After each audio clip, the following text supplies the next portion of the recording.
শুভ সকাল সবাইকে আমন্ত্রণ জানাচ্ছি মেরিল মিল্ক সোব্বা রাঙা সকাল অনুষ্ঠানে। আজকে দিনটি সকলে ভালো কাটুক এই শুভকামনা জানিয়ে রাঙা সকালের আজকের আয়োজন শুরু করছি এবং সবসময়ের মতো একজন রাঙা মানুষ আমাদের সঙ্গে উপস্থিত আছেন এবং দ্বিতীয় ঘন্টায় সঙ্গীত আয়োজন রয়েছে। পুরো আয়োজন জুড়ে আমরা আপনাদের সঙ্গে আছি আমি লাবণ্য এবং আছি আমি মাসুক। শুভ সকাল আমার তরফ থেকেও। প্রিয় দর্শক, লাবণ্য যেমনটা বলছিল প্রতিদিন সকাল মানে নতুন নতুন আবিষ্কার, সেটা কোনো মানুষকে আবিষ্কার। আজকেও তার ব্যতিক্রম হবে না, কিন্তু আগে লাবণ্যর খবর নিয়ে নেই। লাবণ্য, শুভ সকাল। আমাকে আবিষ্কার করো। তোমাকে আবিষ্কার করছি আমি ধীরে ধীরে, এবং তুমি যে একজন ভালো মনের মানুষ সেটা ইতিমধ্যে আমি বুঝে গিয়েছি। অনেক ধন্যবাদ। এবং আমরা যেহেতু একসাথে কাজ করি, এই বিষয়টি এই কেমিস্ট্রিটা তৈরি হওয়াটা অনেক জরুরি, যে একজন একজনকে বুঝতে পারা, জানতে পারা। কেমন চলছে তোমার সবকিছু? সবকিছু মিলিয়ে চলছে, কিন্তু এই মুহূর্তে না আমার ছোটবেলার একটা অভ্যেস শেয়ার করতে ইচ্ছে করছে তোমার সাথে। ছোটবেলায় হয় না যে পেপার বাসায় আসলে কি দেখবো, শনিবারে আমার একটা বিষয় থাকতো যে আমি রাশিফল খুব দেখতাম। আচ্ছা। এবং কিভাবে যেন রাশিফলটা আমার জীবনে মিলেও যেত, যে অ্যাটলিস্ট 80% মিলে যেত। হয়তোবা আমি নিজে ভাবতাম যে এটাই হচ্ছে, ওই কারণে হচ্ছে, এই কারণে। বিষয়টা আমার কাছে এখনো খুব মজার লাগে। আচ্ছা। এবং আজকে কিছু বিষয় আমরা এই জিনিসগুলো নিয়ে পরিষ্কারও হব। চলো দর্শককে জানাই কে আছেন। চলো। প্রিয় দর্শক, আমাদের আজকে রাঙা সকালের অতিথি লেখক এবং সংগঠক শরীফ মাহমুদ সিদ্দিকী। চলুন তাকে স্বাগত জানাই। শুভ সকাল। শুভ সকাল। কেমন আছেন? ভালো, খুব ভালো। একদম শুরুতে আপনার কাছে জানতে চাইবো যে জ্যোতিষ শাস্ত্র এবং জ্যোতিষ বিজ্ঞান দুই বিষয়, কিন্তু আমরা অনেক সময় গুলিয়ে ফেলি। দুটো একটু ছোট্ট করে পরিষ্কার ধারণা দেন।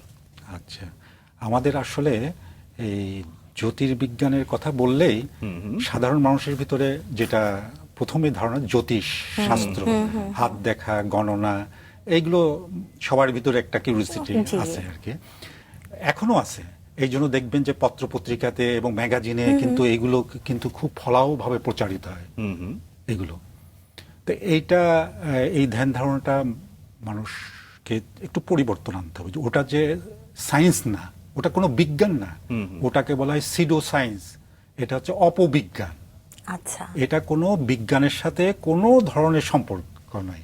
আচ্ছা। ওটা জাস্ট খালি প্রতি রাতেই কোনো না কোনো গ্রহ কিন্তু আছে আকাশে। হ্যাঁ, সেটা জুপিটার হোক, স্যাটার্ন হোক, আছে। এই যে আমাদের 8টা গ্রহ আছে, তো ওরা ওই গ্রহের একটা প্রভাবের কথা বলে, শনির, বৃহস্পতির, এটা বলে এই জিনিসগুলো সাধারণ মানুষকে একরকম ধোঁকা দেওয়ার জন্য এটা করা হচ্ছে। তো এটার পিছনে প্রচুর অর্থ ব্যয় করা হয়। তারপরে ওই বড় বড় যারা লোকজন, তারা এটাকে মনে করে, কারণ প্রতিটা মানুষই তো একটু ভাগ্যর কি হতে যাচ্ছে বা কি হবে, এটার পিছনে সবার একটা আছে যে একটু আমাকে গণনা করে কিছু বললেন, এটার প্রতি আকর্ষণীয় মানুষ। এই কারণে ওটা আছে জনপ্রিয়। কিন্তু জ্যোতির্বিজ্ঞান হচ্ছে পুরোটাই হচ্ছে এটা মহাকাশ বিজ্ঞানের সাথে যুক্ত।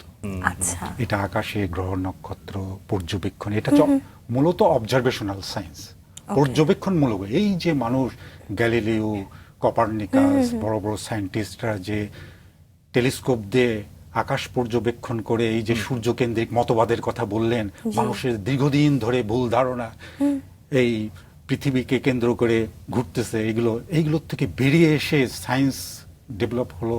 এইগুলো দিয়ে মহাকাশ বিজ্ঞান, মহাকাশের যে জয়যাত্রা, এইটাই হচ্ছে জ্যোতির্বিজ্ঞানের প্রাচীন জ্যোতির্বিজ্ঞান, যেটা বলে বিজ্ঞানের আদি। তখন কিন্তু বিজ্ঞানের অন্যান্য শাখা কিন্তু তৈরি হয়নি। জ্যোতির্বিজ্ঞান হচ্ছে সবচেয়ে বিজ্ঞানের আদি শাখা। আচ্ছা। ওখান থেকে শুরু, পরবর্তীতে আস্তে আস্তে। চমৎকার স্যার। প্রথমেই আমরা এই বিষয়টা নিয়ে একটু করে জেনে নিলাম। যেহেতু পুরোটা সময় আপনাকে পাবো, এগুলো নিয়ে আরো আবিষ্কার করব, কিন্তু আজকে এই মানুষটাকে পেয়েছি, মানুষটাকেও আবিষ্কার করতে চাই। কি বলো? আমরা আমাদের অনুষ্ঠানের নিয়ম অনুযায়ী ছোটবেলা থেকে শুরু করতে চাই। আপনার পাবনা জেলাতে জন্ম হয়েছে।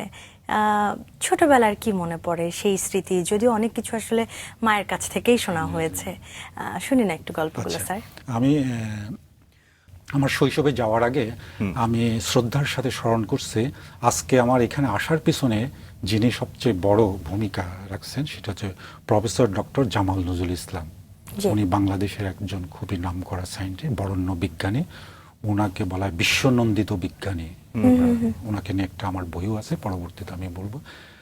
ওনার প্রতি আমি কৃতজ্ঞ এবং শ্রদ্ধা জানিয়ে আমি আমার শৈশবে চলে যাচ্ছি। আমার শৈশব পাবনার জেলার ঈশ্বরদী। আচ্ছা। ঈশ্বরদী খুব এখন নাম করা রূপপুর পারমাণবিক প্রকল্প যেহেতু এই জন্য ওটা মিনি রাশিয়া হিসাবে পরিচিত, ওখানে এখন মানুষ অনেকে যাচ্ছে। ওই রূপপুরের পাশে চর কদিমপাড়া নামে একটা গ্রাম, সেই গ্রামে আমার জন্ম আমার নানার বাড়িতে। আচ্ছা, আমার জন্ম হচ্ছে আমার নানার। আমার মামারা ছিলেন 7 ভাই, আমার মা ছিলেন একা, 7 সাত ভাই ভাই এক চম্পা। বোন। সেই জন্য নানার বাড়িতে আমার জন্ম, বেড়ে ওঠা এবং শৈশব পুরোটাই হচ্ছে আমার, কারণ বাবা চাকরি করতেন পুলিশ ডিপার্টমেন্টে, আচ্ছা, সেজন্য উনি অনেক অনেক জায়গায়, এই কারণে আমার এই নানি বাড়িতেই নানির বাড়িতে বেশি যেটা থাকা হয় হয়েছে। আগের দিনে, হ্যাঁ, আর ওই যেগুলো এক মেয়ে, এই কারণে হচ্ছে নানার Attachment-টা বাড়িতে, বেশি। হ্যাঁ, সবাই। আর ওই যে বললাম মামারা 7 ভাই, আর আমরা হচ্ছে 6 ভাই। আচ্ছা, আমাদেরও বোন নাই, চমৎকার। আমার কোনো খালা নেই, আমার মা একাই, আমরাও হচ্ছে 6 ভাই। আপনি কততম? আমি বড় সবাই। বাহ। তো ওই নানার বাড়িতে আমি হচ্ছে বড় নাতি। বেশ সেজন্য- আদরের। হ্যাঁ, বেশ আদর, মানে কি ওই নানার বাড়িতে নানার সাথে মামাদের সাথে আমার ওই ছোটবেলায় এই যে এটা গড়ে ওঠা এবং তাদের পিছনে পিছনে তারা যেখানে যেখানে যেতে, মামারা যেমন আমার ছোট মামা আর আমার ভিতর পার্থক্য খুব বেশি নেই, 5 বছরের ডিফারেন্স আর কি এরকম। ওই মামার পিছনে পিছনে মামারা যেখানে যেখানে খেলতে যাচ্ছেন, এই মাছ ধরতে যাচ্ছেন, আমি তার পিছনে পিছনে চলে যেতাম আর কি। তো ওই শৈশবটা আমার ওই গ্রামে, একদম সেই গ্রাম বলতে কিন্তু এখনকার গ্রাম না, যে পাকা রাস্তা বিদ্যুৎ ওটা না, কিন্তু সেই গ্রাম বলতে যেটা বলছে মেঠো পথ, কাদা, সেই ধুলো বালি, কোনো বিদ্যুৎ নেই, চমৎকার একটা পরিবেশ। ওই পরিবেশে আমার জন্ম এবং ওই গ্রামে আমার নানা একটা স্কুল খুলছিলেন শুধু ছেলে মেয়েদেরকে পড়ালেখা শেখার জন্য। বাহ। কারণ তার তো 6-7টা ছেলে, এই যে ছোট ছোট বাচ্চা প্রাইমারি স্কুল পর্যন্ত তো পড়াইতে হবে, সেজন্য নানা ওই একটা স্কুল তৈরি করলেন।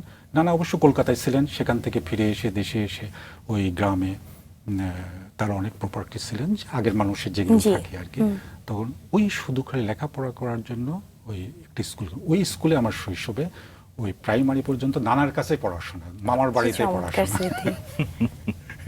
এটা আর কি। বাহ। পড়াশোনা শুরু হলো প্রাথমিক পর্যন্ত ওই গ্রামেই পড়া। এরপরে আমি ঢাকায় চলে আসি। আচ্ছা, স্যার, এই জায়গাতেই হ্যাঁ। হ্যাঁ লাবণ্য জীবনে একটা মোড় নিচ্ছে এবং একই সাথে একদম। তার সম্পর্কে কিছু তথ্য আমার হাতে আছে, দর্শককে জানিয়ে আবার তার কাছে আসি। চলো। প্রিয় দর্শক, শরীফ মাহমুদ সিদ্দিকী একজন শৌখিন জ্যোতির্বিজ্ঞানী, বিজ্ঞান বিষয়ক লেখক এবং সংগঠক। বর্তমানে তিনি চট্টগ্রাম বিশ্ববিদ্যালয়ের জামাল নজরুল ইসলাম উচ্চতর গবেষণা কেন্দ্রের ডেপুটি রেজিস্ট্রার হিসেবে কর্মরত আছেন। তার হাতেই চিটাগং ইউনিভার্সিটি অ্যাস্ট্রোনমিক্যাল অ্যাসোসিয়েশনের যাত্রা শুরু হয়।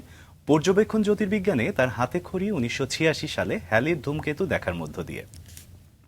পরে 1996 এবং 97 সালে যথাক্রমে ধূমকেতু, হায়াকুতাকা এবং হেল বব সহ অন্যান্য জ্যোতিষ্ক পর্যবেক্ষণ করেন। দেশের জ্যোতির্বিজ্ঞানে প্রশিক্ষণের পাশাপাশি তিনি ভারতের পুনের inter university centre for astronomy and astrophysics জ্যোতির্বিজ্ঞান কর্মশালায় অংশ নেন। তিনি বাংলাদেশ অ্যাস্ট্রোনমিক্যাল অ্যাসোসিয়েশনের সদস্য এবং চিটাগং ইউনিভার্সিটি অ্যাস্ট্রোনমিক্যাল অ্যাসোসিয়েশনের মডারেটর।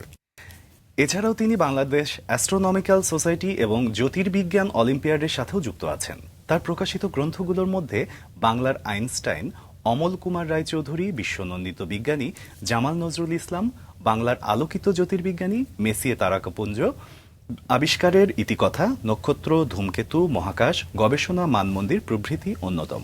তাকে আমরা অল্প করে জানছিলাম, আরও বিস্তারিত জানার জন্য তার কাছে ফিরে যাচ্ছি।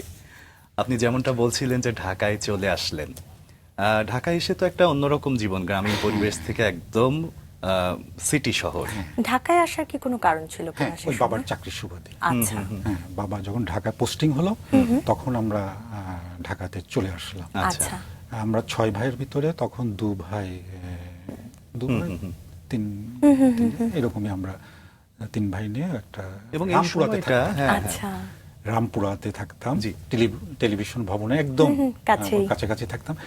ঘটনা হলো কি, রামপুরা ইকরামুন্নেসা উচ্চ বিদ্যালয়ে আমাকে ভর্তি করে দিল আর কি। আচ্ছা, তো ওই স্কুলে পড়ার সময় ওই যে টিভি সেন্টারে প্রচুর, সেই সময় বুঝেন তো, সেই সময় তো একমাত্র রাষ্ট্রীয় টিভি, হ্যাঁ, আর একদমই, প্রথম দিকে, জি, হ্যাঁ, হ্যাঁ। প্রচুর সব তারকারা এবং বড় বড় মাপের সব মানুষজন টিভি ভবনে ঢুকতেছেন, আমরা ওই স্কুলের ওই বিটিভির একদম রাস্তার পাশে, রাস্তার অপোজিটে তো Opposite রামপুরা স্কুলটা, জি, জি। তো ওখানে দাঁড়িয়ে দাঁড়িয়ে এই মানুষজনদেরকে আমরা দেখতাম। বাহ। এবং হলো কি, যখন কোনো বড় প্রোগ্রাম হতো তখন দর্শকের প্রয়োজন হতো না, স্কুল থেকে আমাদেরকে নিয়ে নিয়ে যেত, যেত। আমরা বসে হাততালি দিতাম অনেক চমৎকার। অনুষ্ঠানের সময়।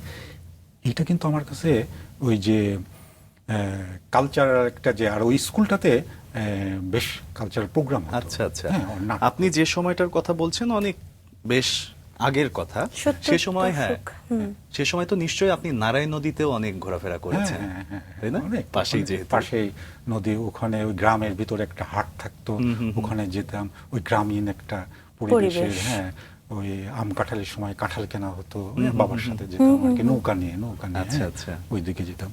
তো ওই স্কুলে পড়াকালীন সময়ে স্কুলের যে সাংস্কৃতিক কর্মকাণ্ড, ওখানে তা আমার একটা মনে আছে, ৭৭ সাল, আচ্ছা, ৭৭ সালে ওই স্কুলে যখন 1977, হ্যাঁ, ডক্টর মোহাম্মদ কুদরতি খুদা, বাংলাদেশের আচ্ছা। বিজ্ঞান চর্চার সবচেয়ে জি। সেই জায়গাটায় আমরা যাব, কিন্তু তার আগেও আপনার 1971-এর একটা অন্যরকম ঘটনার মধ্য দিয়ে আপনি গেছেন, যেটা আসলে জীবনকে অর্থবহ করেছে, একই সাথে আমি বলবো যে জীবনে নতুন ভাবে দেখাও শুরু করেছেন। 71-এর 25শে মার্চের সেই কালো রাত নিশ্চয় মনে আছে? এইটার একটা আমার জীবনে 71-এর 25শে যে কালো রাত যে বলা হয়, ওই রাতে আমরা ওই ঢাকাতে ছিলাম। আচ্ছা, আচ্ছা। এবং 25শে মার্চের যে রাজারবাগে যে গোলাগুলি শুরু হলো আর কি, সেই দিন কিন্তু আমরা ওই গোলাগুলির আওয়াজটাও শুনলাম বিরামপুরার থেকে। আচ্ছা। সেই বৃষ্টির মতন সেই টিনের চালের উপরে মনে হয় যে উঠতে। কিশোর মনে প্রভাবটা কেমন পড়েছে আচ্ছা, এটার? সেই সময় আমার বাবা সবে মাত্র ডিউটি করে ফিরছিলেন। ফিরতেছিলেন এবং ওনার কাছে একটা পিস্তলও ছিল। আচ্ছা। তা ওই সময় ঘরে ফিরে উনি খাওয়া দাওয়া করে সবকিছু করে হয়তো শুতে যাবেন, এবার এই সময়ে মানে ওই পরিবেশটা, ওই যে রাজারবাগের যে গোলাগুলি শব্দটা শোনা হলো। তো হঠাৎ করে এরকম পরিবেশে তখন ওই এইগুলো পিস্তল টিস্তলগুলো নিয়ে সব কোথায় কোথায় রান্নাঘরের ভিতরে, করিডোরের ভিতরে এগুলো লুকানো হলো। তো এই দৃশ্যটা আমার কাছে এখনো ভাসে, সেই সময় গোলাগুলির যে আওয়াজটা। পরবর্তীতে অনেক কিছুই ঘটলো। আমার মা পালিয়ে ওই রামপুরা দিয়ে গ্রামে সব চলে গেল, আর অন্যান্য মেয়েদের সাথে করে নিয়ে আর কি, ভয়ের কারণে। আমার বাবা আর আমি হচ্ছে ওই ঘরে থাকলাম আর কি। পরে ওই পাকিস্তানি আর্মিরাও আসলেন, ওই রামপুরাতে ঢুকলেন, তারা আসলেন, যাও। তো এইভাবে আমরা থাকতে থাকতে একটা সময়ে যখন একটু স্বাভাবিক হলো, রাস্তাঘাটে একটু গাড়ি টাড়ি চলা শুরু করলো, তখন আমরা এই ঢাকা থেকে আমরা গ্রামের বাড়িতে চলে আসলাম। সেটা কি খুব সেটাও সহজ নানার বাড়িতে ছিল? না, ওটা তো একটা যে কি ধরনের দুঃসাহসিক, ওটা হ্যাঁ, কি রিস্ক নিয়ে যে আমার বাবা যে সবাইকে নিয়ে, পরিবার নিয়ে 3 ভাই মিলে সবাইকে নিয়ে যে কিভাবে যে গ্রামে গেলাম, সেটার কাহিনী একটা মানে এখনো শুনলে মনে হয় যে গায়ের লোম খাড়া হয়ে যাবে, এইরকম একটা পরিবেশে। তো ওটা রাস্তাঘাট ছিল না কো, ব্রিজ ট্রিজ ভাঙা, সেই পাবনাতে যাওয়া, সেই সময় তো এইসব যমুনা ব্রিজ ট্রিজ এইসব তো না, তো অনেক কষ্ট করে যাওয়া, নর্মাল যাওয়াতেই কষ্ট হতো। আর আর সেখানে সেই তো এরকম যুদ্ধের একটা সময় বিষয়, হ্যাঁ, হ্যাঁ। মাঝে মাঝে গাড়ি থেকে নামিয়ে আমাদেরকে কখনো হেঁটে। হ্যাঁ, হেঁটে না, ওই দাঁড়া করে রাখতো আর্মিরা, সব আচ্ছা। ধরনের চেক করতেন, যাদেরকে একটু সন্দেহ হতো তাকে আলাদা করে রাখতেন।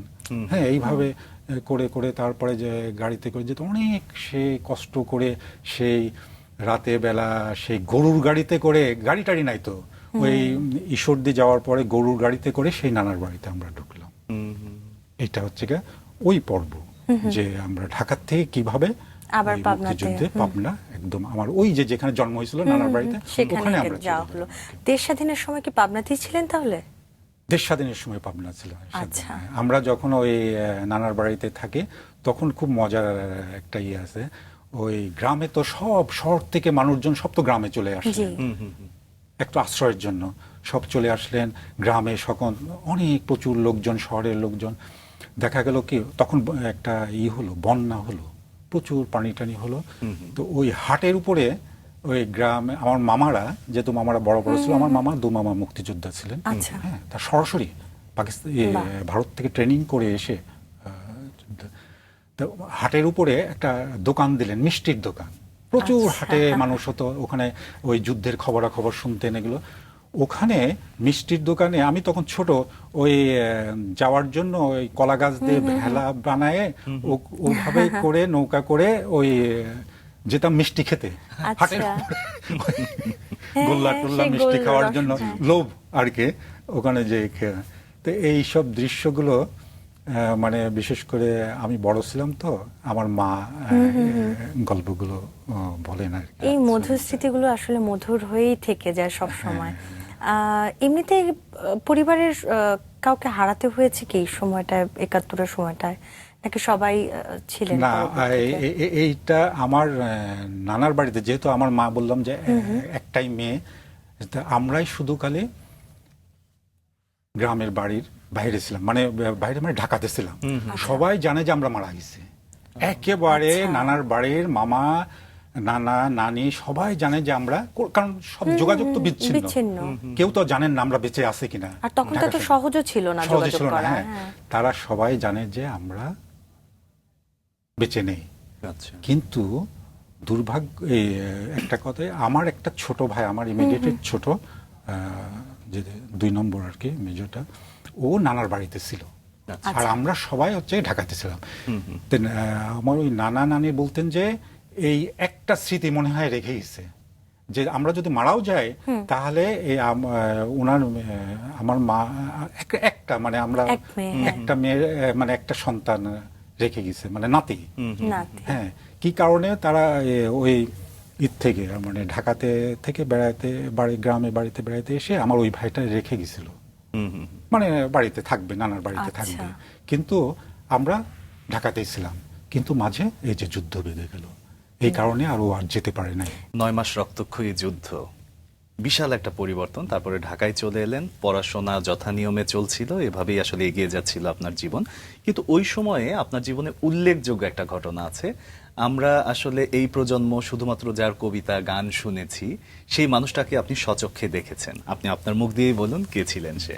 এটা আমার জীবনের একটা বিরাট একটা গল্পই বলবো, যে আমার সৌভাগ্য হলো, আমরা যে রামপুরা যে বাসায় থাকতাম জি। স্বাধীনতার পরে তো 72 সালে জি।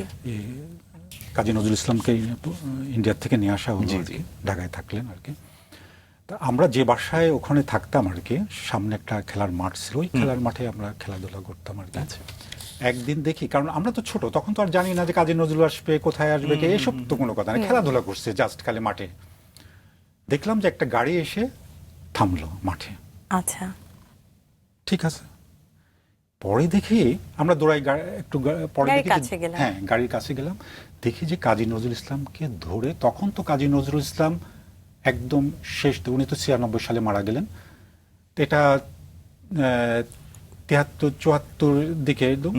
উনি তো কথা বলতে পারেন, ওটা তো তখন তো ওই যে বাকরুদ্ধ আর কি, এইভাবে করেন আর কি। সবাই ধরে টরে গাড়ির থেকে নামালেন। এই যে ওনাকে আমরা দৌড়ে গাড়ির কাছে গেলাম, তখন কিন্তু খুব আশপাশে কিন্তু মানুষ ছিল না। সৌভাগ্য হলো যে আমরা কিন্তু কাছে যেতে পারছি। আচ্ছা। অনেক থাকে না যে চারদিকে পুলিশ টুলিশ দিয়ে একেবারে এগুলো, ওটা না, ওনাকে নিয়ে আসা একদম ঘরোয়া। ওখানে একটা ওই জায়গায় একটা বড় একজন রাজনীতিবিদ ছিলেন, আচ্ছা। খুব আওয়ামী লীগের প্রভাবশালী একজন। আচ্ছা, সেই সময় আপনি তাকে দেখলেন আর কি, তো শৈশবে। ওই ওনার বাসায় নিয়ে গেলেন কাজী নজরুল ইসলামকে। তো ওখানে আমরা পিছনে পিছনেই গেলাম। ওই কাছে মানে গিয়ে দেখা, এইটা কিন্তু সচরাচর ঘটে না। সত্যি তাই, এটা খুব তারপরে চমৎকার ওনাকে ওই স্মৃতি। যে বসালেন, শিল্পীরা সব গান গাচ্ছেন, ওনার নজরুলের গান। কত বছর বয়স স্যার আপনার তখন? তখন 10-12 হয়ে গেছে। 12 হয়ে গেছে, হ্যাঁ। চমৎকার স্মৃতি না? সত্যি। এটা আমাকে খুব প্রভাব করে আমার লেখালেখির পিছনেও, এবং নজরুলের যে একটা যে এটা আমার শুধু কি তাই, 1977 সালে আপনি যেটা বলছিলেন, কুদরতে খোদাকে আপনি দেখেছেন।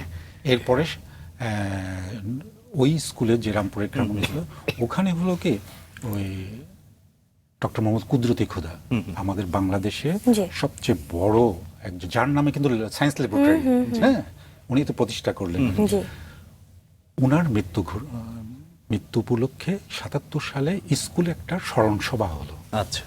তো দেখেন ওই স্কুলের একটা বড় একজন বিখ্যাত সায়েন্টিস্টের স্মরণ সেবা, আলোচনা, তার জীবনী পড়ে, এটা কিন্তু আমাকে এই যে আজকে আমার বিজ্ঞান বিষয়ে লেখালেখি, কথা বলা এবং পড়াশোনা সবকিছুর পিছনে কিন্তু ওটাও একটা ইয়ে আছে, ছোটবেলায় যে একটা ওটা দাগ কাটে কিন্তু মনে পড়ে। এবং এই কারণে আমরা স্যার ছোটবেলাটায় এতটা গুরুত্ব দেই যে একটা মানুষের জীবনটা বেড়ে ওঠা বা সে যে বড় হয়ে উঠছে, তার জীবনে ছোট ছোট ছোট এরকম অনেক ক্ষুদ্র গল্পই কিন্তু তার জীবনটা একটু একটু করে বদলাতে থাকে। আমি যদি আপনার জায়গাটা আবার আসি, আপনি স্টুডেন্ট হিসেবে কেমন ছিলেন বা পরবর্তীতে কোন স্কুলে ভর্তি হলেন, এসএসসি এইচএসসি কোনখান থেকে দিলেন, এগুলোর গল্প একটু শুনতে চাই। ৭৭-এর পরে ৭৮-এর দিকে আমরা আবার গ্রামে ব্যাক করলাম। আচ্ছা। কারণ হচ্ছে আমার বাবা হচ্ছে চাকরির থেকে অবসর নিলেন। আচ্ছা। আমি কিন্তু তখন কিন্তু ক্লাস 8-এ পড়ি। আমরা কিন্তু 6 ভাই। বাবা, কারণ বাবা ওই যে একটু পুলিশ ডিপার্টমেন্টে চাকরি করতেন, নামাজ একটু ধর্মপরায়ণ ছিল, তো ওগুলো ভালো লাগতো না ওই। আচ্ছা। উনি কিন্তু সব ছেড়ে টেড়ে একদম গ্রামে চলে গেলেন। তখন আর নানার বাড়িতে না, তখন নিজের বাড়িতে চলে গেলাম আর কি। আচ্ছা আচ্ছা। তার মানে আপনার মাধ্যমিক, উচ্চ মাধ্যমিক সবকিছুই গ্রামেই হলো? পাবনা। আচ্ছা। ঢাকার থেকে যে আমরা ওই যে ঢাকা ক্লাস 8 পর্যন্ত পড়া। কলেজ কোথায় ছিল স্যার? এই পাবনাতেই। কোন কলেজ? পাবনা সরকারি বুলবুল কলেজ এবং Edward college, Pabna Edward college. Sir কোন বিভাগে ছিলেন? বিজ্ঞান? আমি বরাবরই এসএসসি বিজ্ঞানের ছাত্র। একদম বিজ্ঞান নিয়েই শুরু থেকে। এবং আপনি পাবনা বুলবুল কলেজের কথা যেহেতু বললেনই, পাবনা বুলবুল কলেজের নামকরণটা হয়েছিল যে বুলবুলের নামে, তিনি সম্ভবত পাবনার একদম প্রথম শহীদ ছিলেন। ওনার নামে পরে স্বাধীনতার পরে ওই কলেজটা স্থাপিত, বুলবুল কলেজ রাখা হলো আর কি। ওই কলেজে আমি ইন্টার ভর্তি হলাম। গ্রাম থেকে এসএসসি পাশ করে, গ্রামের স্কুল থেকে এসএসসি পাশ করে আমি ইন্টারমিডিয়েট ওই কলেজে ভর্তি হলাম। যদিও এই যে ঢাকা আবার পাবনাতে যাওয়া ব্যাঘাত ঘটছিল কি আপনার পড়াশোনার, বা রেজাল্ট কেমন হলো পরে? এইগুলো হয় কিন্তু চাকরিজীবী মানুষের কিন্তু দেখবেন যে হুমায়ুন আহমেদের জীবনে, জাফর ইকবালের জীবনে দেখবেন যে কত স্কুল বদলানো হয়েছে। হ্যাঁ, এটার কিছু ইউ আছে, আবার ভালো দিকও আছে। অনেক জায়গায় মেল, ওই যে ঢাকায় থাকার কারণে আমার যে ঢাকার শৈশবেই ঢাকার অনেক কিছু জানা। শুধু তো স্কুল না, তো আমরা ঘুরে বেড়াতাম, তো মৌচাক, রমনা পার্ক, এগুলো দিয়ে হেঁটে হেঁটে রামপুরার থেকে হেঁটে হেঁটে গিয়ে রমনা পার্কে ঘুরে বেড়াতাম। বাবা বঙ্গভবনে ডিউটি করতেন, ওখানে যেতাম, বা বিভিন্ন জায়গায় আমরা যেতাম। ওই সকালবেলা ভোরে উঠে দৌড়াতাম রাস্তা দিয়ে। তখন তো ঢাকা ছিল না। তো এই যে বিচিত্র মানুষ বিভিন্ন জায়গায় থাকলে হয় কি, মানুষের অন্যরকম। শুধু গ্রামে একটা জায়গায় পড়ে উঠে আসলেন, সেটা একটা অন্য। গ্রাম তো অবশ্যই সুন্দর, আমার দুটো জায়গায় থাকা হয়েছে। একটা হচ্ছে শৈশবে নানার বাড়িতে একদম গ্রাম বললাম, তারপরে ঢাকাতে আসা হয়েছে, তারপরে আবার গ্রাম বলতে আমাদের যে এখন বাড়ি পাবনাতে, ওখানে আমরা থাকলাম। ওখান থেকে এসএসসি পাস করলাম, আবার পাবনা চলে আসলাম ওই কলেজে পড়ার জন্য। পাবনা এডওয়ার্ড কলেজ, বিখ্যাত কলেজ, সেই ওখানে পড়াশোনা করলাম। আবার রাজশাহী গেলাম। রাজশাহী কেন? হ্যাঁ, ওই আমরা পড়তাম পাবনা এডওয়ার্ড কলেজে, তখন হচ্ছে এটা হচ্ছে রাজশাহী বিশ্ববিদ্যালয়ের আওতাভুক্ত। এখন যেমন কলেজগুলো জাতীয় বিশ্ববিদ্যালয়ের সব আওতা না, তখন হচ্ছে ওই বড় বড় Carmichael college, Edward college, Rajshahi college, এগুলো হচ্ছে সব হচ্ছে পাবনা রাজশাহী বিশ্ববিদ্যালয় অন্তর্ভুক্ত। স্নাতকে আপনার বিষয়বস্তু কি ছিল স্যার? আমার ওই এসএসসি ইন্টার সায়েন্স, আমি তখন ওই গণিত নিয়ে পড়াশোনা করতাম। এটার পিছনে একটা মজা আছে। স্যার গণিত তো সবাই ভয় পেত, আপনি কেন গণিতে পড়তে চাইতেন? আমার গণিতটা একটু ভালো লাগতো। আচ্ছা। সাবজেক্টের ভিতরে ইন্টারেও ভালো লাগছে, তো এই কারণে আমার গণিতে পড়া। আমাকে বললেন, আবার গণিতের নাম্বারটা একটু বেশি ছিল ইন্টারে, আমাকে বললেন যে গণিতেই পড়ো। আমি ওটা হচ্ছে এডওয়ার্ড কলেজ, পাবনা এডওয়ার্ড কলেজে আমি গণিতে অনার্সে ভর্তি হলাম আর কি। তো ওখানে অনার্স কমপ্লিট করার পরে তারপরে যথারীতি ওই মাস্টার্স করার জন্য রাজশাহী বিশ্ববিদ্যালয়ে চলে যেতে। আচ্ছা। আমরা আবার রাজশাহীতে, সেটাও কি গণিতেই? গণিতে মাস্টার্স করলাম। স্যার একটা হলো ভালো লাগে, যে কোনো একটা সাবজেক্ট ভালো লাগে, কিন্তু স্নাতকোত্তর করতে কি কঠিন লাগছিল, বা তখনও কি এনজয় করছিলেন কিনা বিষয়টি? আমি ওই নতুন কিছু আবিষ্কার করলেন কিনা গণিত নিয়ে? ওই গণিত পড়তে গিয়েই কিন্তু অ্যাস্ট্রোনমি, জ্যোতির্বিজ্ঞানের দিকে আমি মোড় নিলাম। Okay. এইখানে হচ্ছে মজা। গল্পটা, হ্যাঁ, হ্যাঁ। গল্পটা আমার পুরো ওই যে পরবর্তী ক্যারিয়ার Career, বলতে হ্যাঁ। কাজ কর্ম সবকিছুই পরবর্তী জামাল স্যারের সঙ্গে পরিচয়, এটা কিন্তু ওই গণিত প্রথম কিন্তু গণিত পড়ার কারণ আসলে বিজ্ঞানের আদি তো আসলে গণিত গণিত। শাস্ত্র। গণিত শাস্ত্র। জি। তো ওই গণিত পড়তে গিয়ে আমি দেখলাম যে অধিকাংশ গণিতবিদরা জ্যোতির্বিজ্ঞান নিয়েও কাজ করছেন। আচ্ছা। কারণ হচ্ছে কি গাণিতিকভাবে তো ক্যালকুলেশন করতে হয়, হিসাব নিকাশ করতে হয়, যে তারা বিভিন্ন প্রবলেমগুলো সলভ করতেন।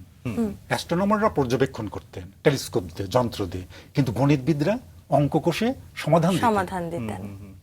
এইটা আমাকে খুব প্রভাব করতো, কিভাবে অঙ্ক কষে কিভাবে অ্যাস্ট্রোনমিক্যাল প্রবলেমগুলো সলভ করা হতো। তখন আমি এই গণিতের সাথে অ্যাস্ট্রোনমির প্রতি আমি একটু আগ্রহ বেড়ে গেল। এই তখন পড়াশোনা একটু শুরু করলাম অ্যাস্ট্রোনমি। তখন আর গণিতে থাকলাম না। এরপরে রাজশাহী বিশ্ববিদ্যালয়ে গিয়ে একটা সাবজেক্ট পেলাম, সেটা হচ্ছে অ্যাস্ট্রোফিজিক্স। এটা কিন্তু ওই গণিতেরই একটা সাবজেক্ট। হ্যাঁ, ইউরোপ আমেরিকা এগুলো পড়ানো হয়, অ্যাস্ট্রোনমি, অ্যাস্ট্রোফিজিক্স। গণিতের ছেলে মেয়ে পড়ে, কারণ হচ্ছে গণিত ফিজিক্স ছাড়া কিন্তু অ্যাস্ট্রোনমি হয় না। হ্যাঁ, এগুলো তো ওখানে পড়ার রাজশাহী বিশ্ববিদ্যালয়ে গিয়ে আমি ওই অ্যাস্ট্রোফিজিক্স আমার খুব ভালো লাগতো। ওই চমৎকার, স্যারকে চমৎকার। পরবর্তীতে স্যার 80 দশকে যদি চলে আসি, সেই সময় আমরা যতদূর জেনেছি যে হ্যালির ধূমকেতু যেটা, সেটা আপনি দেখেছিলেন। সেই অভিজ্ঞতাটা ছোট্ট করে একটু শুনি। আমি এদিকে গণিতে পড়াশোনা করি।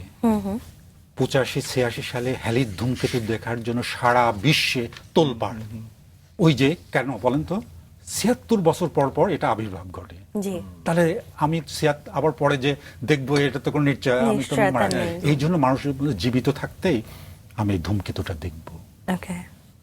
আর এখন তো মিডিয়া অনেক কিছু, এখন তার অত নেই, কিন্তু সেই সময় তো খালি চোখে মানে সাক্ষী থাকা, যে কারা কারা খালি চোখে হ্যালির ধূমকেতু প্রচার হচ্ছে, খালি চোখেই দেখা যাবে। তো কৌতূহল, একটা টেলিস্কোপ দিয়ে দেখা আর একটা খালি চোখে দেখা, এটা নিয়ে সব হইচই। তা আমি ওই যে আস্তে আস্তে জ্যোতির্বিজ্ঞানের প্রতি আগ্রহ কিভাবে হলো, তখন হচ্ছে গিয়ে সাক্ষাৎ মানে একদম শুরু হয়ে গেল কি, আমি এদিকে গণিত জ্যোতির্বিজ্ঞান নিয়ে পড়াশোনা করছি, কিন্তু একটা ইভেন্ট পেয়ে গেলাম কিরকম? যে 76 বছর পর পর হ্যালির ধূমকেতু হবে। এটা দেখতে, আমি তখন হচ্ছে এই পড়াশোনা করছি, আমার সামনে এটা চলে আসলো। অনেকে তো হয়তো অনেক ছোটবেলায় দেখে, আর কেউ না হয় একদম বয়সে শেষে দেখে, কিন্তু আমার তো একদম এই শুরু। খুব ম্যাচ করলো আপনার ম্যাচ করলো, পড়াশোনা আর হ্যাঁ, কাজটা। তখন আমি খুব উৎফুল্ল হলাম যে কোনো ভাবেও খেলে ধূমকেতু দেখে। কিন্তু আমার কাছে তখন তো সেই ধরনের আমার জানাশোনাও থাকে না, কিভাবে দেখতে হয় কোনভাবে। তা আমি করলাম কি, একটা বাইনোকুলার কিনলাম, আচ্ছা। নিজের টাকা দিই। গণিতে পড়তাম, যে টিউশনি করতাম। হ্যাঁ, টিউশনি করে বই কিনতাম। আমার প্রচুর বই আমার যত বই কালেকশন, আমি কিন্তু টিউশনি করে বই কিনতাম। আচ্ছা। আর হচ্ছে দেখলাম যে খালি চোখে দেখবো, তার চেয়ে একটা বাইনোকুলার কিনে একটু ভালো করে দেখা যাবে। টেলিস্কোপ কেনার তো সম্ভব না সেই সময়, আর বাংলাদেশে সেই সময় টেলিস্কোপ কিন্তু অ্যাভেলেবেল না। আচ্ছা। চাইলেই আপনি পাবেন না, বিদেশ থেকে ইম্পোর্ট করতে হবে, অনেক কষ্টসাধ্য ব্যাপার, সময় সাপেক্ষ ব্যাপার। ততদিন হ্যালির ধূমকেতু চলে যাবে। তা হাতের কাছে একটা বাইনোকুলার কিনলাম। এখনো বাইনোকুলার দিয়ে দেখা যায়, আচ্ছা। যে জিনিস খালি চোখে দেখা বাইনোকুলার। আমি বাইনোকুলারটা কিনলাম। বাইনোকুলার থাকার ফলে দেখা গেল কি, আমার একটা যন্ত্র আছে সামনে। হ্যাঁ, তো অনেকে আমার সাথে, বন্ধু বান্ধব, আমার ভাইরা, ছোট ছোট ভাইরা, ওরা খুব আগ্রহ যে আমরা টেলিস্কোপ। আমরা করতাম কি, ভোর রাতে ধূমকেতু দেখার দুটো সময়, কিন্তু হয় আপনি ভোর রাতে দেখতে হবে সূর্য ওঠার আগে, আর না হয় সূর্য ডোবা পরপর। এরপরে মধ্যরাতে দেখা যাবে না কিন্তু। আচ্ছা। নির্ধারিত কিছু সময় আছে। হ্যাঁ, নির্ধারিত সময়। স্যার, আপনি আসলে ধূমকেতু দেখেছেন, সেটা যেমন আনন্দ নিয়ে আমাদেরকে বর্ণনা করছেন, গল্পটা শোনাচ্ছেন, এর চেয়েও আনন্দের একটি বিষয় আছে আপনার জীবনে। সেটা হচ্ছে এমন একজন মানুষের চম্পক স্পর্শ আপনি পেয়েছেন, যে মানুষটা আপনাকে অনেকখানি আলোকিত করেছে। এবং আমার যদি ভুল না হয়, জীবনের এই সময়টাই তার সঙ্গে দেখা হয়েছে। তিনি হচ্ছেন অধ্যাপক জামাল নজরুল ইসলাম। তার সাথে পরিচয়ের গল্পটা একটু শুনি। আমি এইদিকে ধূমকেতু, জ্যোতির্বিজ্ঞান, গণিত নিয়ে পড়াশোনা করতে করতে আমি আমার যে জীবনের যাকে আবিষ্কার করলাম, তিনি হচ্ছে প্রফেসর ডক্টর জামাল নজরুল ইসলাম।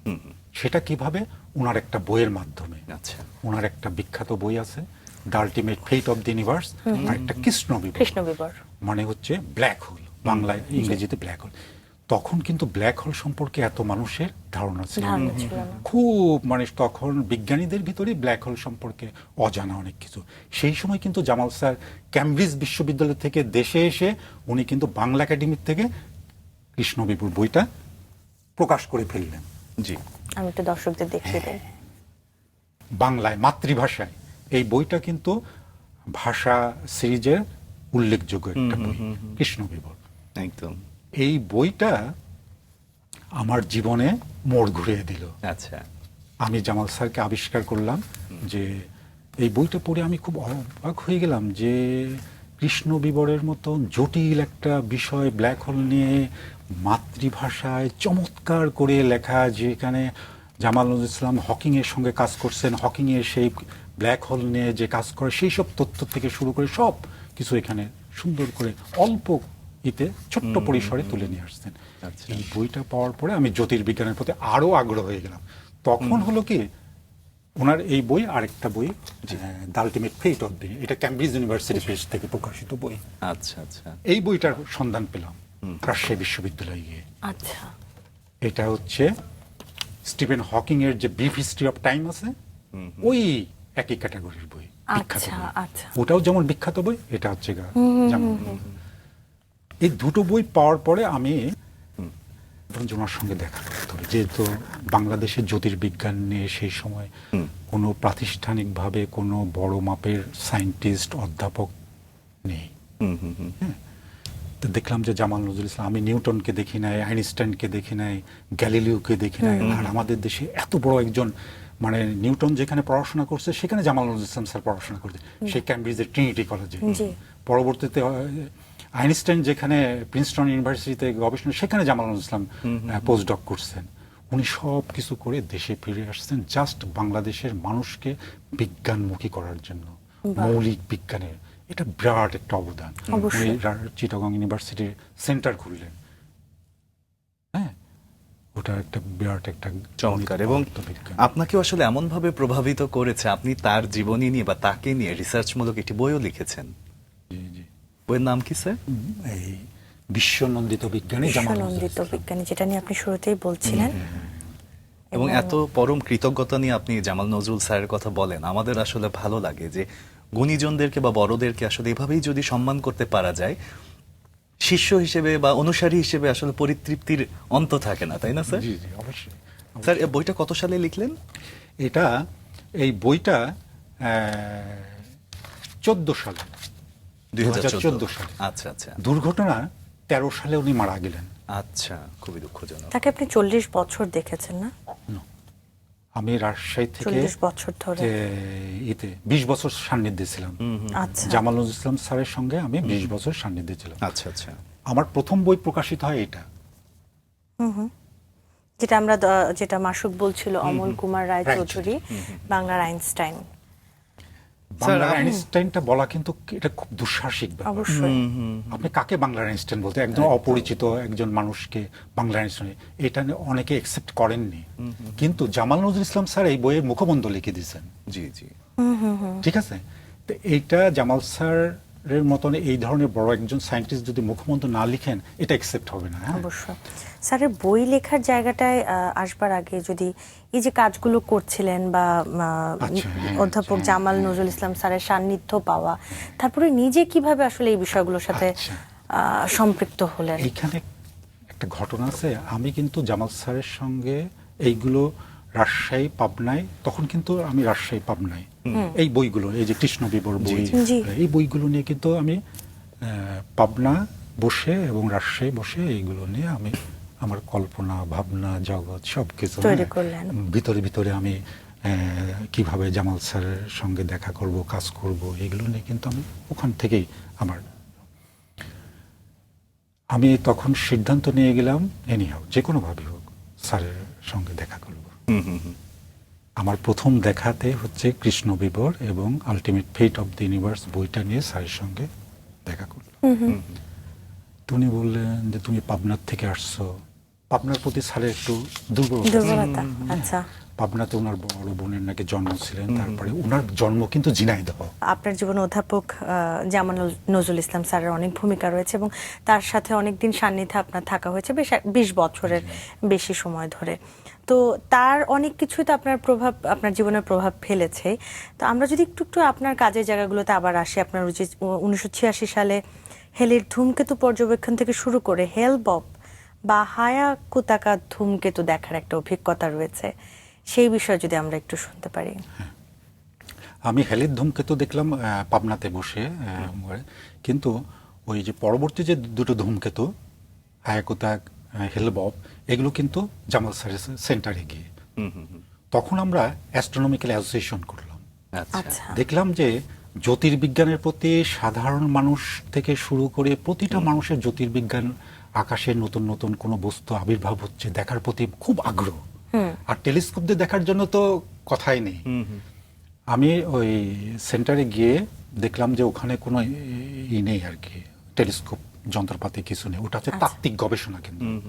ওটা যে নিউটন আইনস্টাইনরা যেভাবে গবেষণা করে অঙ্ক কষে কষে, ওই ধরনের সেন্টার। এমনি কি সে সময় স্যার আপনি কোথাও কর্মজীবনে যুক্ত ছিলেন, আচ্ছা, কোথাও চাকরি ওই করছিলেন? স্যারের সঙ্গে পরিচয় হওয়ার পরে আমাকে উনি পুনেতে পাঠালেন, আচ্ছা, আচ্ছা। ভারতের পুনেতে। সেখানে তো আপনি কর্মশালাও করেছেন। সেখানে কর্মশালায় অংশগ্রহণ করলাম জ্যোতির্বিজ্ঞান নিয়ে। ওটা সার্কভুক্ত দেশের একটা কতদিনের কর্মশালা স্যার? এটা 2 দিনের ছিল।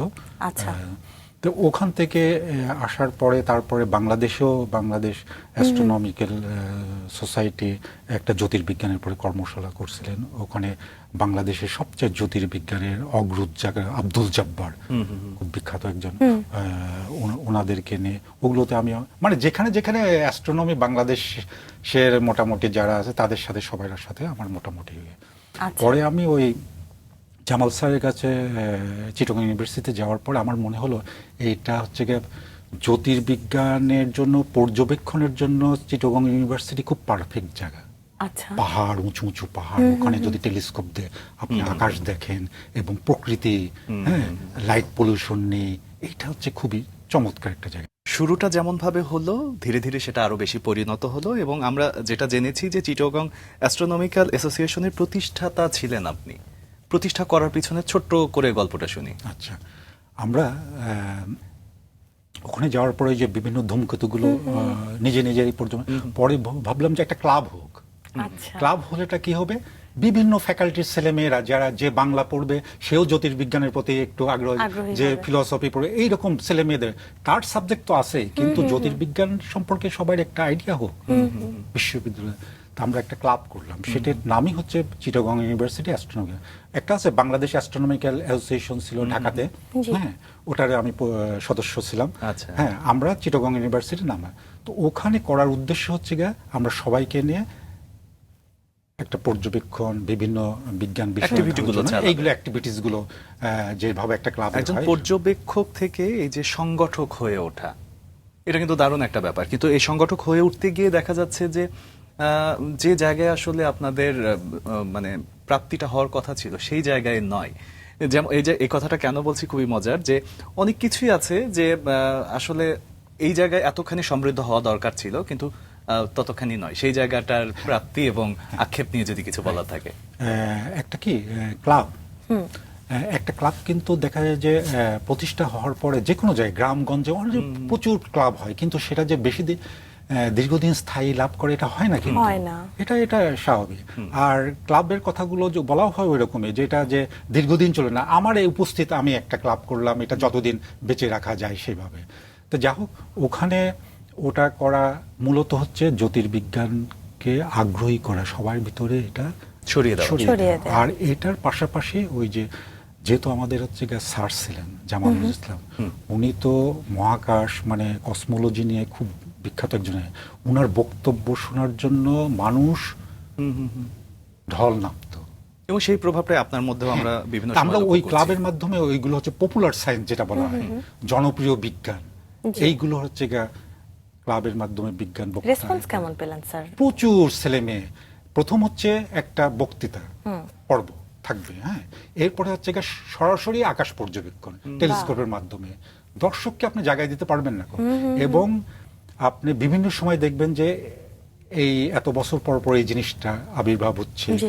এইসব ঘটনা তারপরে হচ্ছে, তখন হচ্ছে ইভেন্টগুলো, প্রোগ্রামগুলো করা হয় বিশ্ববিদ্যালয় পর্যায়ে, প্রচুর ছেলে মেয়ে, এমনকি স্কুলের ছেলে মেয়েরাও আসেন। যোগ করে। এইগুলো আমাদের যদি ছোটবেলা থেকে যদি এইগুলো ছেলে মেয়েদের ভিতরে যদি গড়ে না তোলা যায়, হ্যাঁ, বিশ্ববিদ্যালয়ে এসে তো এইগুলো শেখার জায়গা না। শেখার জায়গা হ্যাঁ, না। স্কুল থেকে বাচ্চারা হচ্ছে একটা টেলিস্কোপ দেয়া আকাশ পর্যবেক্ষণ করবে, শিক্ষকরা সহযোগিতা করবে, তখন তাদের প্রতি একটা সে পরবর্তীতে বড় সায়েন্টিস্ট হবে, অ্যাস্ট্রোনমার হবে। জি, স্যার। এই কাজগুলো স্কুল পর্যায়ে, এই ক্লাবের দায়িত্ব কিন্তু এইগুলো আপনাদের ক্লাবে কোন কোন বিভাগ থেকে স্টুডেন্টরা বেশি না। আসবে? বিশ্ববিদ্যালয়ের এটা যে কোনো আচ্ছা। ডিপার্টমেন্টের ছেলে মেয়েরা, এটা যার ইন্টারেস্ট। খুব মজার হলো কি, ওই ছেলে মেয়েগুলো পরবর্তীকালে ওই ক্লাবের যারা সদস্য ছিলেন, যারা আমি সিনিয়র হিসাবে দায়িত্বে ছিলাম আর কি, কিন্তু স্যার। মূলত স্টুডেন্ট অর্গানাইজেশন তো এটা। জি জি জি। আর শিক্ষকরা ছিলেন, আমরা ছিলাম যখন। কিন্তু ওখানে খুব বেশি ছেলে মেয়ে কিন্তু আসতো না। অন্যান্য যে ক্লাবের যে ছেলে মেয়েরা যে প্রচুর এসে আড্ডা টাড্ডা মারা, এগুলো না, এগুলো কিন্তু বাসা বাসা ইউনিভার্সিটি সেই ধরনের ছেলে।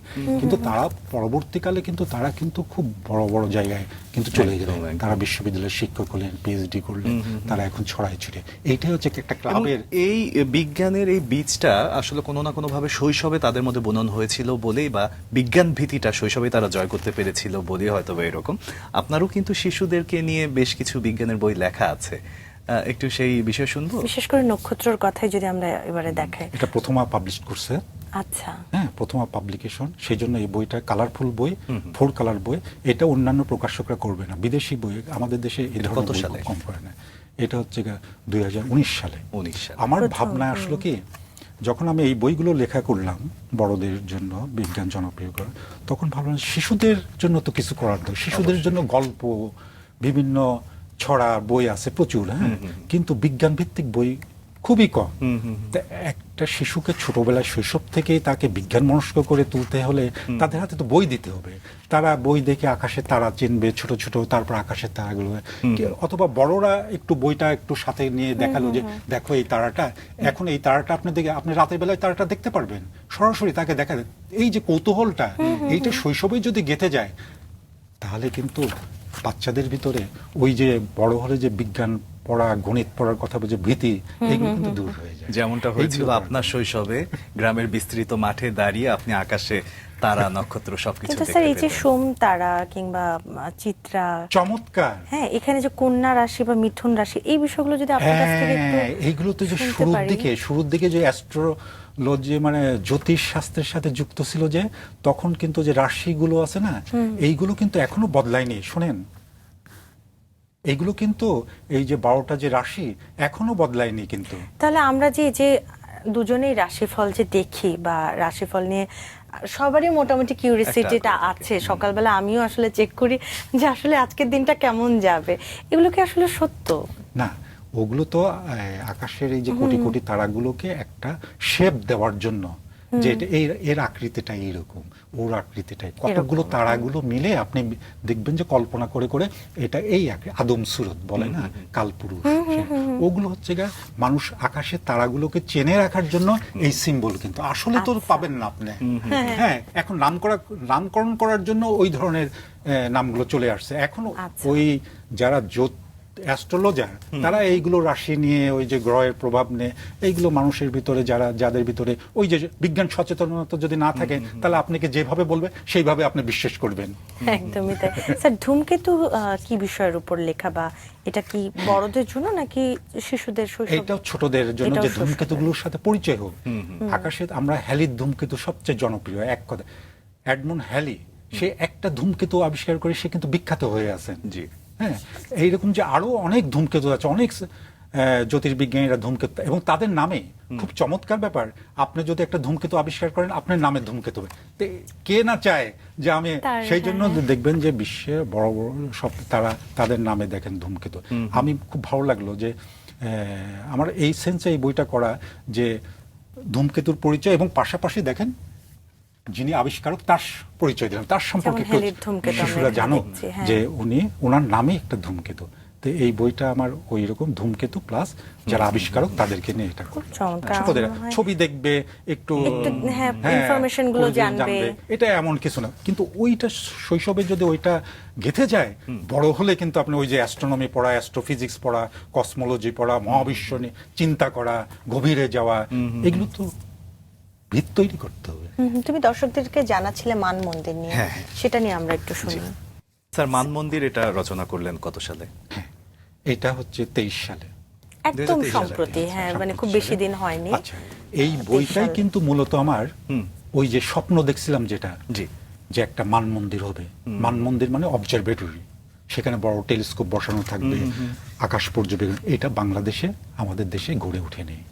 এটা ইউরোপে, আমেরিকায় বড় বড় জায়গায় এটা থাকে। স্যার এতক্ষণ আপনার সাথে কথা বলে আমি যেটা বুঝলাম সেটা হচ্ছে আপনার কাজ হচ্ছে অনেকখানি নাসা যে ধরনের কাজগুলো করে থাকে সেই রকম, কিন্তু আসলে সেরকম সুযোগ সুবিধা থাকলে হয়তো বা আপনার নামেও কোনো একটা কিছু আমরা পেয়ে যেতাম বা পেয়ে যাব অদূর ভবিষ্যতে। কিন্তু এই যে গ্যাপটা আপনি বলছেন যে ঠিক সেই জায়গায় পাচ্ছেন না, এটা কি শুধু তথ্য প্রযুক্তির কারণে নাকি যন্ত্রপাতির অভাবে? না, অনেক কিছু সীমাবদ্ধতা আছে, অনেক কিছু সীমাবদ্ধতা আছে। সেটা আমি দেখলাম যে না পাই, ঠিক আছে, এগুলো তো আমার হচ্ছে না গো, মান মন্দির হচ্ছে না, কিন্তু আমি তো আর বসে থাকবো না গো। জি। আমি তখন ভাবলাম যে লিখা শুরু করি। আচ্ছা। হ্যাঁ, লিখার মাধ্যমে উদ্বুদ্ধ করা, হয়তো আজকে না হোক এক ভবিষ্যতে মান মন্দির হবে, অবজারভেটরি হবে, আরো গবেষণা, আমাদের দেশে ছেলে মেয়েরা নাসায় যাবে, রিসার্চ করবে। এখন তো তথ্য প্রযুক্তি দিয়ে ঘরে বসে অনেক কিছু করা যায়। আমি ভাবলাম যে বই লেখা শুরু করি, লেখালেখির জগতে ঢুকি। উদ্দেশ্য হচ্ছে, তখন আমি যেটা অভাব, যেমন বাংলাদেশে মান মন্দির নেই, তা আমি ভাবলাম যে একটা মান মন্দির বই বের করে। আমার যেটা স্বপ্ন ছিল যে মান মন্দিরে বসে আমি কাজ করব, হ্যাঁ, সেটা তো পেলাম না গো। তাহলে আমি বই লিখি, মানে বিশ্বের বড় বড় মান মন্দির নিয়ে লিখি, সেখানে অ্যাস্ট্রোনমাররা কিভাবে বসে পর্যবেক্ষণ করতেন, এগুলো ছেলে মেয়েরা গল্প শুনুক। অনেক সাধারণ অ্যাস্ট্রোনমার হতে খুব বড় সায়েন্টিস্ট প্রয়োজন হয় না, সাধারণ মানুষ, কারণ ওখানে ধৈর্যের প্রয়োজন। রাত ভরে আকাশে তারা পর্যবেক্ষণ করা, এটা অনেক বিশাল, এটা সবার পক্ষে সম্ভব। এবং এই প্রক্রিয়াটা তো আসলে সেই আদিকাল থেকেই চলে আদিকাল আসছে। থেকে, রাজা বাদশাদের দরবারেও দেখা গেছে যে জ্যোতিষ, এ ধরনের জ্যোতিষীরা হ্যাঁ, ছিলেন জ্যোতিষ, যারা তারা নক্ষত্র গণনা করে গণনা করে ভবিষ্যৎটা দিতেন। বা বর্তমানটা জানিয়েছেন, তাই না? আমরা এখানে মেসির তারকাপুঞ্জ দেখতে পাচ্ছি। আমরা যদি চার্লস মেসিয়ার কথাও যদি জানতে চাই, এবং এই বইটি দেখছি আপনি উৎসর্গ করেছেন চিটাগং ইউনিভার্সিটি অ্যাস্ট্রোনমিক্যাল অ্যাসোসিয়েশনের সকল সদস্যের উদ্দেশ্যে। এই প্রকাশকাল 2016। এই বইটি নিয়ে একটু আমরা শুনি স্যার। এবং মেসিয়ের তারকাপুঞ্জ, জি, বাংলা ভাষায় এটা প্রথম বই। এর আগে এই ধরনের বই লেখা হয়নি। আমরা আকাশের তারা টারা নিয়ে অনেক বই, সৌরজগৎ নিয়ে বই আছে, হ্যাঁ, কিন্তু একটু আকাশের গভীরে গেলে, মানে গভীর যেটা বলে, যেগুলো বস্তুগুলো সেগুলো হচ্ছে বলা গ্যালাক্সি, নেবুলা, ক্লাস্টার, এইগুলো কিন্তু আপনি সচরাচর আমরা আকাশে দেখি অসংখ্য কোটি কোটি নক্ষত্র আর কি গ্রহ এই দেখি সাধারণ চোখে, কিন্তু এর গভীরে যে আরো যে বস্তুগুলো আছে, যেমন আমাদের মিল্কওয়ে গ্যালাক্সি, আরো যে সব গ্যালাক্সিগুলো, এই কাজগুলো নিয়ে আমি এই জন্য এখন মেসিয়ের হচ্ছে ওই সেই যিনি হচ্ছে এই কাজটা করলেন, যিনি হচ্ছে আকাশের গভীরের এইসব বস্তুগুলো খুঁজে খুঁজে খুঁজে খুঁজে বের করে প্রথম দিকে, এখন যেন অনেক বড় বড় টেলিস্কোপ হয়ে গেছে, এখন তো ছবি তুলে তুলে আপনি বড় বড় গ্যালাক্সির ছবি দেখতে পারবেন, সেই মাছরাঙার মতন গ্যালাক্সির ছবি দেখতে পারবেন অজস্র। কিন্তু উনি ওই সময় ছোট্ট একটা দূরবীন দিয়ে, কোনো যন্ত্র ছিল না, মানে ক্যামেরা ছিল না, এখন যে ফটোগ্রাফ ছবি তোলা যায় টেলিস্কোপের সঙ্গে ফিট করা থাকে, আপনি ছবি তুলতে পারবেন, কিন্তু সেই সময় ব্যবস্থা না। উনি কি করলেন, বড় বড় শিল্পীদেরকে ডেকে, ডেকে ওইটার শেপটা একটু এঁকে এঁকে হাতে হাতে হাতে এগুলো করতে করতে পরবর্তীকালে এগুলো নিয়ে বড় বড় হাবল টেলিস্কোপ দিয়ে, জেমস ওয়েব টেলিস্কোপ দিয়ে এখন ছবি প্রচুর পাওয়া যাচ্ছে, কিন্তু উনি এই কাজটা করছিলেন শুরুতে। এই জন্য আমার খুব ভালো লাগছেন যে উনি একদম সিম্পল একটা সাধারণ একজন বিজ্ঞানী হয়ে অসাধারণ একটা কাজ করছেন। এই যে আকাশের গভীরে যে গ্যালাক্সি, নেবুলা, ক্লাস্টার, এগুলোকে খুঁজে খুঁজে বের করে এগুলো ক্যাটালগ করে পরবর্তী বড় বড় বিজ্ঞানীদের হাতে যখন গেল, আরে বাপরে, আকাশে তো অনেক গ্যালাক্সি আছে, একদম, একটা আমরা স্যার, গ্যালাক্সি আপনিও না, কিন্তু এমন কোটি কাজই কোটি গ্যালাক্সি করছেন। আছে। হ্যাঁ। এই উদ্বুদ্ধ হয়ে আমি এই বইটা আমি রচনা করেছি। একদমই। আপনার অপ্রকাশিত কিছু বইও আছে, তাই না? হ্যাঁ, আমার যে একটা বই অপ্রকাশিত, এটা ইন্ডিয়ার থেকে প্রকাশিত হওয়ার কথা। ওখানে আমি এমন একজন বিজ্ঞানীকে তুলে নিয়ে আসছেন যিনি খুব বড় একজন অ্যাস্ট্রোনমার ছিলেন, কিন্তু তার জীবন কাটছিলেন একজন কুলি হিসাবে। এটা শুনলে সবাই অবাক হয়ে যায়, একজন কুলি কিভাবে অ্যাস্ট্রোনমার হয়, সেই গল্প ওই বইতে তুলে নিয়ে আসছে। স্যার, ভালো লাগছে পুরোটা সময় ধরে যে আপনি খুব দায়িত্ব নিয়ে এই বাংলা ভাষায় বিজ্ঞান লেখার কাজটা করেছেন এবং তথ্যগুলো সবার মাঝে মানে উপস্থাপন করছেন এই বইগুলোর মধ্য দিয়ে, আপনার লেখার মধ্য দিয়ে। সেজন্য আমরা আপনাকে অনেক অনেক কৃতজ্ঞতা জানাই। কিন্তু একেবারে যেহেতু শেষের দিকে চলে এসেছি এবং আপনি একটা কঠিন বিষয় নিয়ে বেশ অনেক বছর কাজ করছেন, কঠিন এই কারণে আমি বলছি কারণ আমরা বেশিরভাগ সময় বিজ্ঞানটাই ভয় পাই, বিজ্ঞান ভীতি এখনো অনেকের আছে। তো এখনকার প্রজন্মের অনেক শিক্ষার্থী বিজ্ঞানকে ভয় পায়। এই বিজ্ঞান ভীতি দূর করতে আপনার জায়গা থেকে যদি আপনার কোনো মতামত থাকে বা পরিবারকেও যদি বা কোনো শিক্ষা প্রতিষ্ঠানকে কোনো যদি বলবার কিছু থাকে, আমরা একটু শুনতে চাই। আসলে মূল কাজ হচ্ছে, আপনি যে প্রশ্নটা করছেন ওইটার কাজই হচ্ছে ধারাবাহিকতা আমার এই বইগুলো। একদম। এই বইগুলো রচনা করা মানে হচ্ছে শিশুরা এবং কিশোর বয়সে ক্লাস 8 পর্যন্ত, আপনি ইন্টার চলে গেলেন তো সায়েন্স না যখন আপনি এসএসসিতে সায়েন্স চলে যাচ্ছেন, তারপর ইন্টার, কিন্তু তার আগেই এই বইগুলো পড়তে হবে। সাহিত্যের পাশাপাশি বিজ্ঞান, এগুলো কিন্তু বলা হয় বিজ্ঞান সাহিত্য, ঠিক আছে? এগুলো কিন্তু জটিল কিছু বিষয় না। আমরা যে কাজ করলে যেটা জনপ্রিয় বিজ্ঞান, সেটা হচ্ছে সাধারণ মানুষ, সেখানে কোনো গণিত থাকে না, সেখানে হচ্ছে সাহিত্যের মতন সুন্দর করে ছোটবেলায়। ওটা না দিলে তো, মজা না দিলে তো আপনি পড়বেন। ওই যে বইগুলো, সেই জীবনানন্দ দাশের কবিতা আছে, সাথী তারার কোল ঘেঁষে নীল হাওয়ার সমুদ্রে সাদা বকের মতন উঠছে সে, কাল এমন চমৎকার আছে। এটা কি জীবনানন্দ দাশের কবিতা? কবিতার ভিতর দেখেন সাথী তারার কথা আছে। ওইটাই আমি নক্ষত্র বইতে জীবনানন্দ দাশের কবিতা দিয়ে আমি শুরু করছি।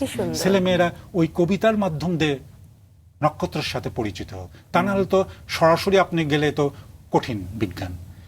আমাদের কিছু কাজ আছে বাংলা সাহিত্যে, বাংলা ভাষার সাহিত্যে, এগুলো নিয়ে প্রচুর কাজ করতে হবে শিশুদেরকে। এবং পাশাপাশি প্রতিষ্ঠান যেগুলো স্কুল কলেজে, সেইগুলোতে বিজ্ঞান ক্লাব গড়ে তুলতে হবে। বিজ্ঞান ক্লাবের মাধ্যমে এই বিজ্ঞান বক্তৃতা দিতে, যারা বড় বড় সায়েন্টিস্ট আছে তাদেরকে নিয়ে আসতে হবে, তাদের গল্প শুনবে, বিজ্ঞান বক্তৃতা শুনবে, এবং রাতের বেলা টেলিস্কোপ দিয়ে আকাশ পড়বে। স্যার, আমি আর মাসুক যদি এখন এই সময় থেকে যদি আকাশ দেখতে চাই, কি করব? কোন কোন বিষয়গুলো আমরা গুরুত্ব দিব? আকাশ কিন্তু বলবো না যে আপনাদেরকে আকাশ দেখেন, আকাশ তো সবাই দেখার ইচ্ছা। হ্যাঁ, রাতে সন্ধ্যার পরে আপনি ছাদে উঠে আকাশ দেখবেন, একটু যদি আপনি একটু লাইট যদি না থাকে, হ্যাঁ, সেই রকম আকাশ, কিন্তু এই শহরের আকাশ না। কিন্তু একটু গ্রামে গিয়ে যদি একটু কারোর ছাদ আলা বাড়ি থাকে, একটু ওখানে আকাশ দেখবেন। এই যে ভালোবাসা, এই আকাশ দেখে মানুষ পৃথিবীতে অমর হয়ে আছে, শুধু আকাশ দেখে। আকাশ আমায় ভরলো আলোয়, আকাশ আমি দেখবো বলে। চমৎকার সুন্দর একটি কথা, এবং এই কথাটা আসলে সবসময় আমাদেরকে মুগ্ধ করেছে। আজকে পুরো সময় আপনি যেরকম মুগ্ধ করেছেন, অসংখ্য ধন্যবাদ আমাদেরকে সময় দেওয়ার জন্য। আপনাদের অসংখ্য ধন্যবাদ, রাঙা সকালকে ধন্যবাদ, মাছরাঙা টিভি এবং সর্বোপরি দর্শকদেরকে অসংখ্য ধন্যবাদ। তারা আমার কথা শুনলেন এবং আমি সবাইকে আবারও ধন্যবাদ জানাই।